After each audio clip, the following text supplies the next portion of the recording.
Okay, this is going to be a quick video about the way we can map the last 8 of Green Dolphin Street using the Barry Harris approach to the minor 2/5s and so on.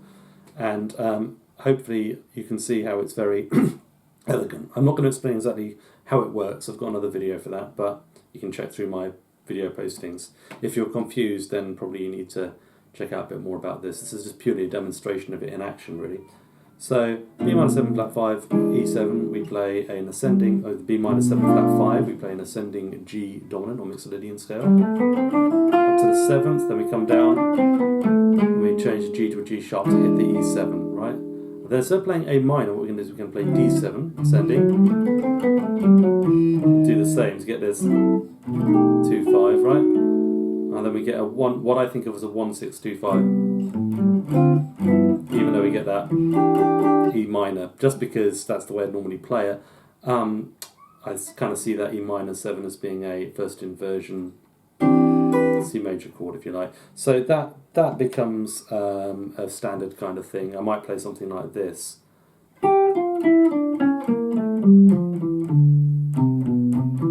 So what I'm doing, sorry, I need to explain what I'm doing there. I'm kind of descending the major scale, so I could run up and run it up, or run it. I mean, there's not enough time actually because that's quite fast. So what I'm going to do is I'm just going to run it down from the 7th, and then we're going to go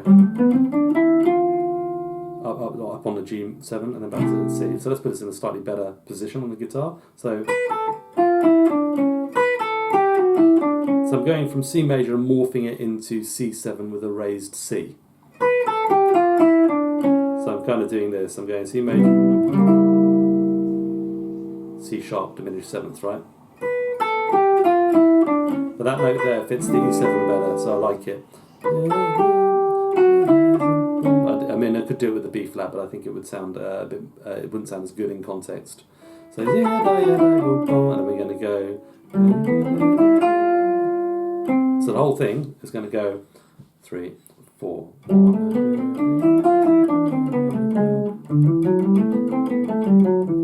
Okay, it's nice, isn't it? Oh, I think it's nice anyway. And then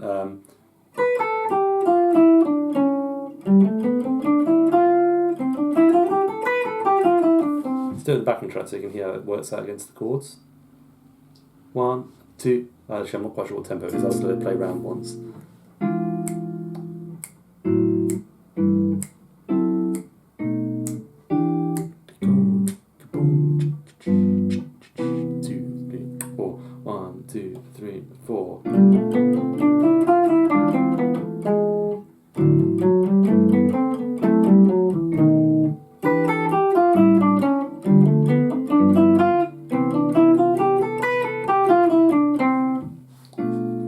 Okay, so what can we do with that? Well, we can basically, we're just using a few dominants here. So we're using the G7 sound, we're using the D7 sound, then we're using the C major going into C7 and then G7.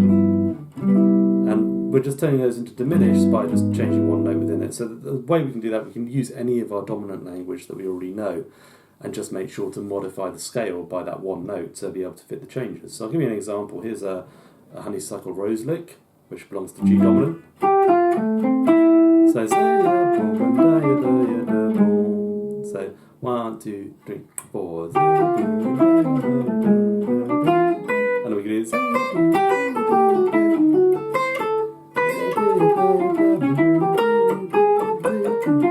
Actually, can I get that in there? And then it would be something like Rain is Gone. Let me see if I can do that with the backing track. So let's go around a little bit while I talk as well. So using the honeysuckle motive, get through our 2/5-1s. 2, 1, 2, 4.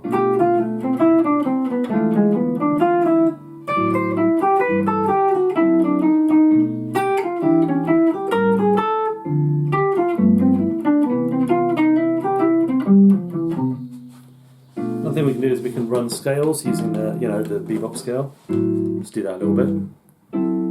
So if everybody knows the dominant bebop scale, it's 1, 7, flat 7, 6, 5, 4, 3, 2, 1. So it's like mixolydian with an added 7.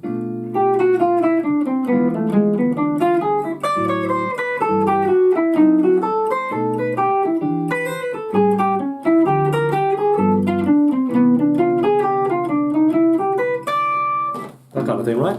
So you'll recognise a lot of these ideas from the tune Donna Lee, which is like a kind of, it's almost like a sort of etude in this kind of scale running. It's very interesting if you look at it closely.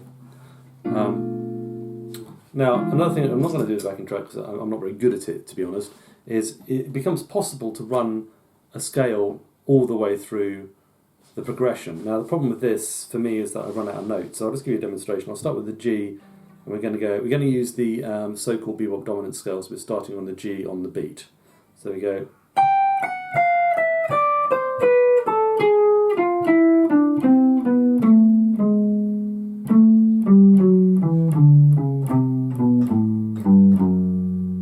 And we run out of notes, see? So we've actually just gone through. Just gone through that bit, right? So, I mean, one thing we could do, we could add some more notes into the scale, so we can go.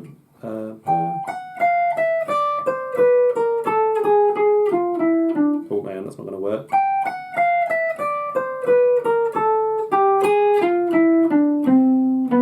And then we go to D, right? So, using the Barry Harris scale rules on the beat.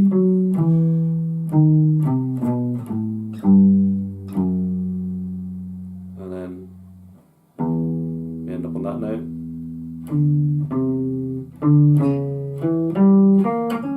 We can do that maybe. So Barry Harris scale rules can be complicated if you don't know how they work. But I mean, I really like this phrase. That's cool, isn't it? And then you get feeding nicely into the D dominant scale. We could go up an arpeggios to make us. And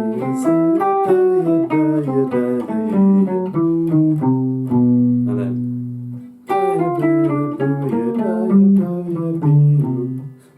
Sorry. I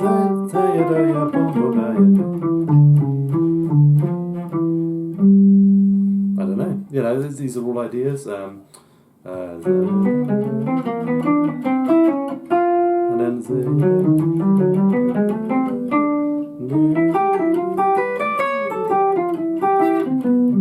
that's not quite, doesn't quite work, but so if I go, I don't know,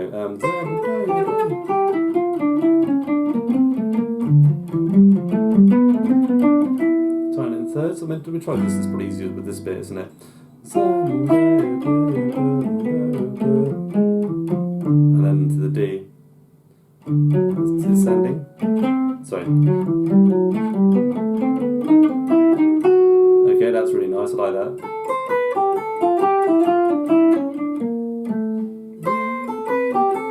There's not enough time to get the C sharp in. Okay, and we can sort of use little fragments. It's maybe go up.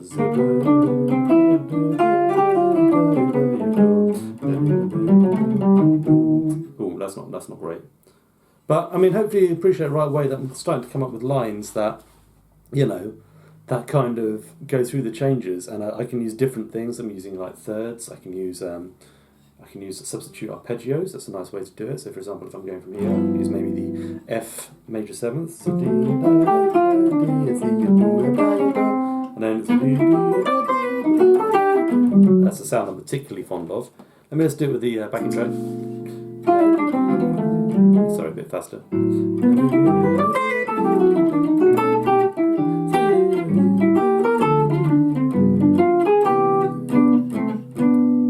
3, 4, 1.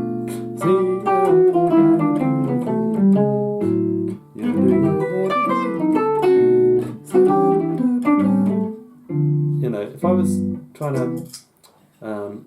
I mean, just get a little bit out of my fingerings I always use. So,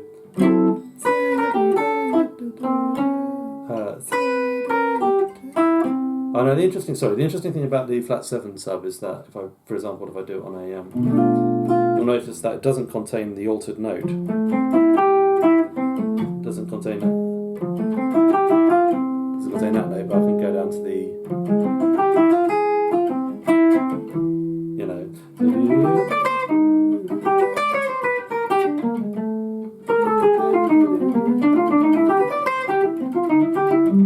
Anyway, there's this fantastic, elegant beauty about the way those chords move and the way you can map them using the scales. I won't go too far into noodling, but hopefully you can appreciate how you can start to create beautiful lines over the 2-5-1s. The other thing that's quite nice is if you, by the way, if you put a, if you do this kind of thing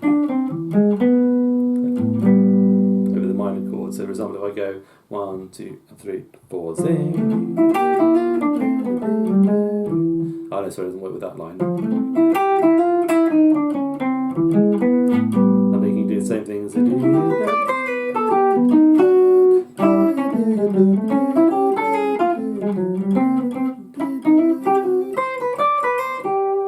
I mean, it's just endless, right? But the fact that there's a nice, elegant way of mapping,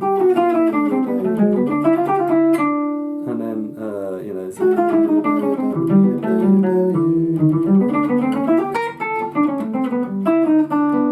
it just gives you, you know, the flow, if that makes any sense. Anyway, I hope you find that useful and interesting. Thanks for watching.